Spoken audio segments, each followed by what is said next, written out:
अस्सलामुअलैकुम नाज़रीन, एक नए वीलॉग के साथ आपकी खिदमत में हाजिर हैं और आज की इस वीडियो में आपके साथ शेयर करेंगे कुछ नई इन्फॉर्मेशन, नई डेवलपमेंट्स हुई हैं। आपसे कुछ देर कबल chief justice of Pakistan justice Umar Ata Bandial के चैम्बर में एक अहम समाअत हुई है। तकरीबन 1 घंटे तक ये समाअत जारी रही है और समाअत का बुनियादी मुद्दा ये था कि जो जस्टिस काजी फाइज़ ईसा से मुतल्लिक एक सदारती रेफरेंस साबका हुकूमत ने सुप्रीम कोर्ट में दायर किया था, उस सदारती रेफरेंस के ख़िलाफ़ जो जस्टिस काजी फाइज़ ईसा की दरख्वास्त थी, उस दरख्वास्त पर एक नज़रसानी दरख्वास्त काजी फाइज़ ईसा साहब ने दायर की और जब अदालत ने उनके हक़ में फ़ैसला सुनाया और जो रेफरेंस था उसको क्वाश कर दिया, उसके बाद बैरिस्टर फ़रोग नसीम ने, जो उस वक्त वज़ीर कानून थे, उन्होंने एक क्यूरेटिव रिव्यू सुप्रीम कोर्ट में दायर किया जो कि कभी भी समाअत के लिए मुकर्रर नहीं हो सका। एक मौका पर रजिस्ट्रार ऑफिस की जानिब से उस क्यूरेटिव रिव्यू पर मुख्तलिफ एतराज़ात भी उठाए गए, आयद किए गए, मगर उनके ख़िलाफ़ सुप्रीम कोर्ट से फिर रुजू नहीं किया गया। बहरहाल रजीम चेंज हुआ, नई हुकूमत आई, नई हुकूमत ने आते ही ये ऐलान किया कि हम काजी फाइज़ ईसा के ख़िलाफ़ क्यूरेटिव रिव्यू विड्रॉ करेंगे, वापस लेंगे, मगर 1 साल से ज़ायद का अरसा गुजर जाने के बावजूद वो क्यूरेटिव रिव्यू वापस नहीं लिया गया। बिल आखिर जब जस्टिस काजी फाइज़ ईसा ने चीफ जस्टिस ऑफ पाकिस्तान के हवाले से जो उनके रूल्स हैं तरमीम उनमें करने का कहा और कुछ फ़ैसला सादिर फरमाए, उस पर हुकूमत ने उसी रोज़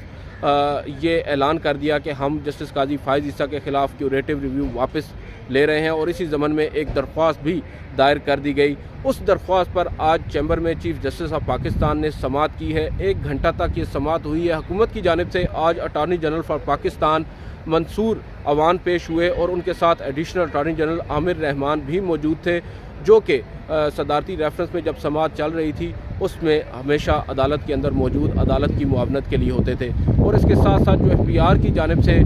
वकील हैं, उनके advocate on record Anees Mohammad भी आज कमरा जो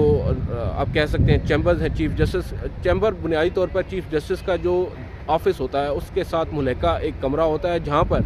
चीफ जस्टिस या दीगर जो जजेस साहिबान होते हैं अपने मुकदमात को सुनते हैं। जो अपीलें होती हैं दरअसल उनके चैम्बर्स में समाअत के लिए मुकर्रर, उन पर समाअत होती है और यहाँ पर समाअत इन कैमरा होती है। यहाँ पर यानी कोई भी सहाफ़ी उस समाअत में हिस्सा नहीं होता, ना ही कोई आम शहरी वहाँ पहुँच सकता है। ये जजेस ब्लॉक में, जैसा कि मैंने आपको बताया कि जजेस के अपने दफातर में ये चैम्बर्स होते हैं, उन चैम्बर्स में ये समाअत होती है। और यहाँ पर वाहिद एक ऐसा इंस्टेंस था जब जस्टिस काजी फाइज़ ईसा ने जो इमरान खान साहब के हवाले से एक साइफ़र से मुतालिक दरख्वास्तें थी सुप्रीम कोर्ट में दायर, उन पर अपने चैम्बर में उन अपीलों पर समाअत की तो सहाफ़ियों को अपने चैम्बर में दावत दी और हम लोग वहाँ पर गए। चैम्बर में बैठकर पहली दफ़ा और शायद आखिरी दफ़ा हमने समाअत को कवर किया। बहरहाल आज वहाँ पर कोई और मौजूद नहीं था, सिर्फ वकला थे, अटॉर्नी जनरल थे, उनकी पूरी लीगल टीम थी और 1 घंटा जो समाअत हुई है उस समाअत के बाद अब उस फैसले को महफूज कर लिया है। ये भी काफ़ी ज़्यादा अनप्रेसिडेंटेड है। इससे कबल ऐसा कभी नहीं हुआ कि चैम्बर के अंदर समाअत का जो आर्डर है उसको जो है वो रिज़र्व किया जाए या महफूज किया जाए। हमेशा अदालत उसी वक्त हाँ या ना यानी एक्सेप्ट करती है या रिजेक्ट करती है जो भी अपील होती है, जिस भी ज़िमन में होती है। मगर आज पहली दफ़ा चीफ जस्टिस ने जो आर्डर है उसको रिज़र्व किया है। अब देखना ये होगा कि आर्डर जारी कब होता है और जब जारी होता है तो उस आर्डर में होगा क्या। और ये आज एक बुनियादी ख़बर ये है कि आज जो हुकूमत की जानिब से दरख्वास्त थी क्यूरेटिव रिव्यू जस्टिस काजी फाइज़ ईसा के ख़िलाफ़, जो कि सीनियर प्यूनी जज हैं सुप्रीम कोर्ट के, वो दरख्वास्त आज चीफ जस्टिस ऑफ पाकिस्तान ने उस पर अपना जो फ़ैसला उसको महफूज किया है। और अब बताया यही जा रहा है और दावे यही किए जा रहे हैं कुछ कानूनी हलकों की जानिब से कि चीफ जस्टिस जो हैं आज जो आर्डर जारी करने वाले हैं उस आर्डर के अंदर अब सुप्रीम कोर्ट का आइंदा का जो लाएअमल है वो भी हमें वाज़ेह नज़र आएगा कि अब आइंदा सुप्रीम कोर्ट क्या करने जा रही है, किस रास्ते पर, किस डगर पर चलेगी। जो जजेस के आपसी इख्तिलाफात है, एक तवील अरसे से हम भी बात कर रहे हैं इस पर, मुख्तलिफ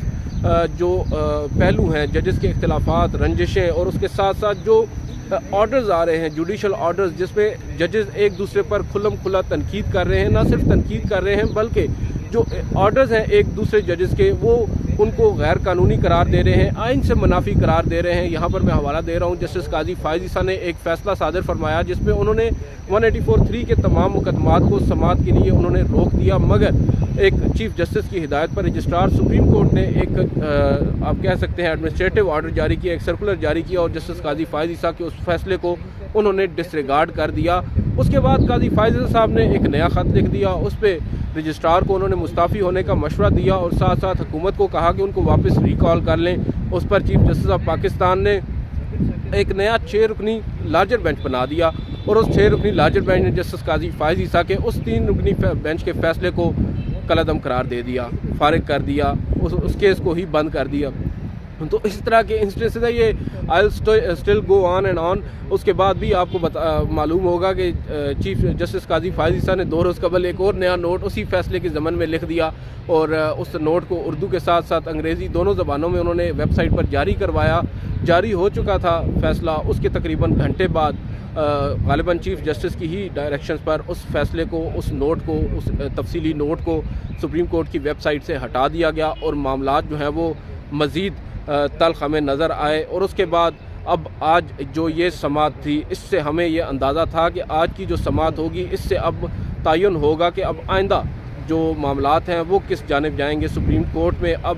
جو باتیں ہو رہی ہیں ججز کے آپسی تعلقات کے حوالے سے، یہ بھی کہا جا رہا ہے، کچھ ذرائع یہ بھی دعوے کر رہے ہیں کہ شاید کچھ ایسے ججز ہیں جو آپس میں ٹاکنگ ٹرمز پر بھی نہیں ہیں۔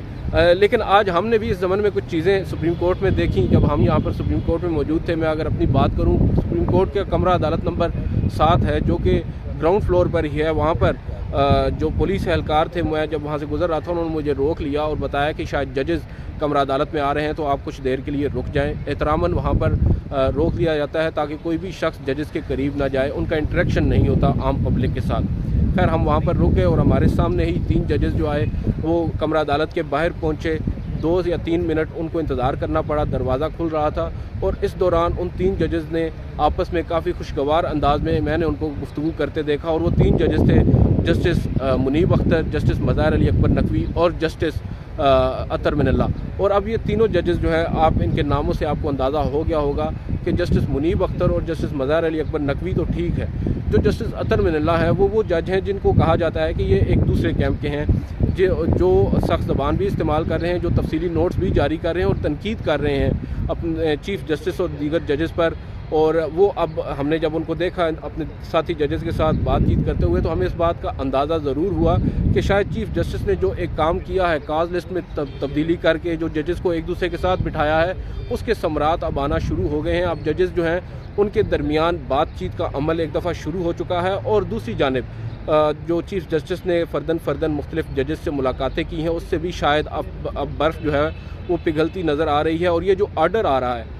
جو آج عدالت نے ریزرو کیا ہے، چیف جسٹس نے ریزرو کیا ہے، اس آرڈر میں بھی بہت سی چیزیں اب واضح ہو جائیں گی اور ہمیں تو نظر یہی آ رہا ہے ایک پازیٹیو وائب اس آرڈر سے آ سکتی ہے اور اس کے بعد معاملات شاید جو ہے وہ خوش اسلوبی سے حل ہونے کی جانب چلے جائیں۔ یہ تھی آج کی اس ویڈیو کی اپڈیٹ۔ آپ کو مزید بھی اپڈیٹ کرتے رہیں گے، جیسے ہی یہ آرڈر آتا ہے آپ کو اس کی تفصیلات سے بھی آگاہ کریں گے۔ بنیادی طور پر اب نظر یہی آ رہا ہے کہ چیف جسٹس نے یہ طے کیا ہے کہ اپنے ججز کو انہوں نے ساتھ لے کر چلنا ہے۔ ہم نے آپ کو 2 روز قبل بھی بتایا تھا کہ شاید حکومت بھی اس ضمن میں اب پازیٹیولی رسپونڈ کرے گی۔ اب دیکھنا یہ ہوگا کہ وہ کس طرح اس پر رسپونڈ کرتے ہیں۔ دوسری جانب ایک ریفرنس آج پھر chief justice of Pakistan justice Ijaz ul-Ahsan, justice Munib Akhtar اور جسٹس مظاہر علی اکبر نقوی کے خلاف پھر دائر کروا دیا گیا ہے۔ میں کروا دیا گیا ہے اس وجہ سے کہہ رہا ہوں کہ ہمیں بھی معلوم ہے کہ ان پر ریفرنس دائر کرنا کون چاہتا ہے اور اب اگر کوئی اور شخص ان کی جگہ کر رہا ہے تو آبویسلی ان کی ہی ایما پر کروایا گیا ہے۔ ابھی اس کی لینگویج بھی ہم نے پڑھی ہے، اس لینگویج سے اندازہ یہی ہوتا ہے کہ یہ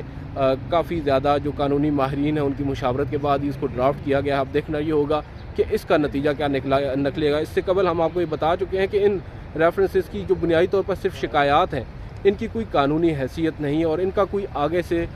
چیف جسٹس جو ہیں جو کہ سربراہ ہیں سپریم جوڈیشل کونسل کے، ان کے اختیار میں ہے کہ وہ ان کو سماعت کے لیے لگاتے ہیں، اجلاس اس حوالے سے بلاتے ہیں یا نہیں، تو بظاہر اس پہ ایسی کوئی چیز ہمیں ہوتی نظر نہیں آ رہی۔ آج کی اس ویڈیو سے اتنا ہی، اجازت دیجیے، اللہ حافظ۔